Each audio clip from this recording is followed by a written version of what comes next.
You guys have always asked for master's and PhD dedicated videos, and if you're someone who's interested in building a strong profile, this video is just genuinely for you. I graduated from Cornell University with my master's, and when I was applying, I had a unique profile that helped me get into some of the top colleges in the US, both for master's as well as even a PhD program right after my bachelor's degree. So in this video, I'm going to break it all down as to what you should be doing in each year to maximize your chances of getting that top admit. We're going to start out with undergrad year 1. Now this is the year when you're just beginning college and your focus needs to be to keep your grades up if you're seriously thinking of doing another degree. The reason I say this is when you ultimately will be applying for that second degree, they will look at your cumulative GPA. So you cannot say best of 3 years or second year onwards. They look at everything. So make sure keeping your grades up is your number one priority. The second thing you're going to do is start looking for opportunities where you can get involved. College is a new place to be. It's different than high school. You're in a new place, meeting new people, and it takes some time to figure out how things work. A lot of colleges have lab opportunities, research opportunities, funding opportunities, competitions. Try to see what fits your interest best and get involved in 2 to 3 academic-based activities. Yes, I know that you can be like the sponsor head of a tech fest and all of that is really cool and really fun, but it really doesn't showcase too much of academic rigor, especially if you're trying to apply for a master's or a PhD application later on. What they like to see is things like research papers and poster presentations and conferences. So try to explore ways in which you can get involved in such activities. And lastly, talk to your seniors and your professors to see what are smart electives that you should be taking in your second year onwards. Now these electives are really important because the courses you take kind of streamline and define your career path in many ways. So you want to make sure that you're taking a balanced amount of coursework and smart course choices as well. That brings us to undergrad year 2. Now during this time, you're going to get involved in some sort of an academic research-based activity. Now whether that's like getting involved with a research lab that is on campus, professor with your department, or you're going for paper presentations, it can be either or. I don't expect you to do everything, but at least one research-based activity is going to look very good on your profile. The next thing is you're going to start studying for your GRE or your GMAT. Now, for those of you that are interested in a business-related major, you'll target the GMAT, and for those of you that are interested in a science-related major, you'll study for the GRE. You're just going to start prepping for these exams. It's not the time to take them just yet. The next thing is you're going to be targeting internships.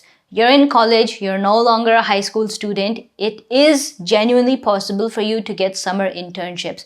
Each summer that you spend in college has to be productive in some way or another. So I'm talking about both summers. Technically, the summer before you start your second year and even the summer after you finish your second year. Both summers need to have some sort of an internship related to your field, and make sure that you get letters from both of those places. They'll ultimately be useful later on when you're actually applying to colleges, just in case some colleges ask for verification and references. Now, if you're coming to the US, the one thing that you will definitely need is a US-based SIM card. So thank you Mint Mobile for being the partner for today's video. They have got you covered. Now, the first thing you do when you land in the US, you're going to be bombarded with these expensive phone plans that are $50, $60, even $70 a month. As an international student or just a college student in general, phone plans should not be this expensive for you, especially if you are trying to be on a budget. There is a much better option, Mint Mobile, at just $15 per month, which offers unlimited talk, text, and data of 5G. If you need a physical SIM, they can mail it to you for free, or you can simply sign up using their eSIM. Now the link to sign up for Mint Mobile is going to be in the description below. You guys can get your phone plan for as low as $15 per month. We're moving on to undergrad third year, and this also applies for those of you that are in your master's first year. The first point is you're going to be targeting some sort of a semester abroad program. Now a lot of countries like India, for example, call this semester abroad because the university itself will have tie-ups with different colleges in the UK, Canada, US, where they send students for 6 months to do some sort of a research-based activity. You're working with a professor in a lab, and then you come back and continue your degree. These programs are very valuable, not only to expand your own personal skill set, but they look great in college applications when you're applying to master's or PhD programs. Now remember that these semester abroad programs are paid, so it can get costly, but ultimately you're investing in your future. So think of it that way. In some places, this is also known like a 6-month co-op, which is basically the same thing. You're trying to spend either 3 to 6 months either in a foreign university or some other place where you're trying to work in a research-based facility in the field that you're interested in. If your college doesn't have these opportunities with tie-ups, you can explore external programs. The MyTax program, which is offered by Canada, is a great place to apply if you're looking for such opportunities, and different countries have various other programs as well. Now, year 3 isn't over yet. The one other thing you have on your plate is you need to finish applying and taking the GRE or GMAT. Remember, you started studying in year 2. Year 3 is when you officially finish.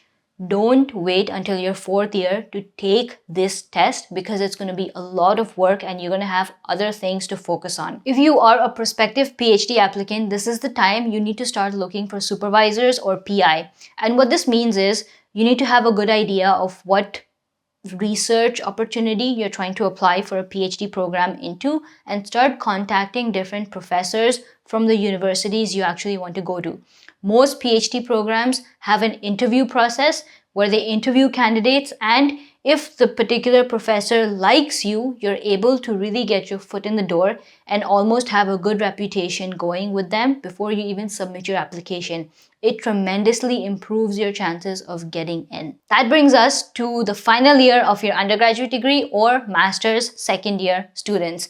Now, this is the time where you're going to start applying to colleges. That's right. When you begin your final year, you're actually going to start your college application process because colleges typically have deadlines of December or January. Remember that different departments also have different deadlines. So depending on the program that you're applying to, you need to be very careful about these deadlines.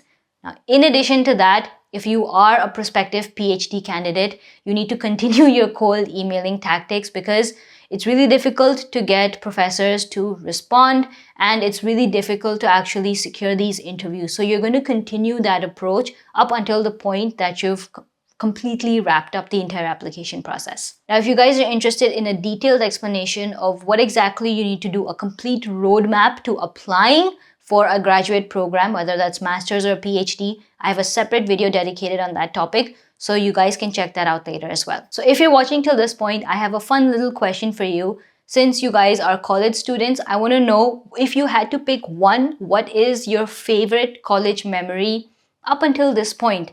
Put that in the comment below. For me personally, I have this vivid and kind of very clear memory when we used to have like these unit test, cycle test, or midterm exams for each semester. I used to have like this revision tactic where I would go to Subway in the morning with this one person, like early morning, like 7 a.m. And we would get like these toasties and a cold coffee in the food court, sit at the Subway table. Obviously, the food court would be empty because nobody wakes up at that hour, especially to come and revise. And we would just spend like a good 30 to 45 minutes questioning each other back and forth right before the exam to help each other prepare and do that last minute revision for tests. This person eventually happened to be my husband, so it all worked out, but it's a fun little college memory that I have that really, is special to me as well. If you're watching till this point, like the video. Let's keep the likes up. It really keeps me motivated to make more such videos for you guys, especially dedicated ones for master's and PhD students. Subscribe to the channel if you haven't already, and I'll see you guys in the next one. Bye.